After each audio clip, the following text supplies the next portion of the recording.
પેટના કેન્સરના સિમ્પટમ્સ કેવા હોય છે, ખાસ કરીને ક્યારે તમારે જાગવું જોઈએ, ક્યારે ટેસ્ટ કરાવવા જોઈએ? હવે જે પાચન તંત્રના જે કેન્સર છે એમાં ઘણી બધી વોર્નિંગ સાઇન્સ છે. એટલે કે જો આપણને ઘણીવાર કે અન્નનળીમાં જે કેન્સર થતા હોય તો એમાં સૌથી પહેલું સાઇન્સ છે કે આપણે ખોરાક ગળીએ છીએ એટલે ખોરાક અટકતો હોય છે.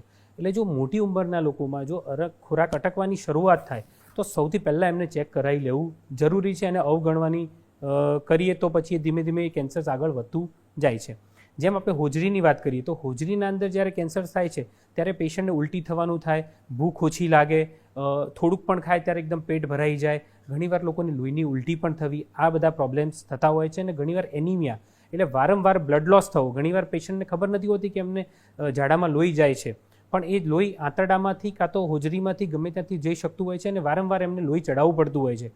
પણ એવા કેસમાં જો આપણે એન્ડોસ્કોપી કરીને બધું ચેક કરીએ તો એ જલ્દી નિદાન થઈ શકતા હોય છે.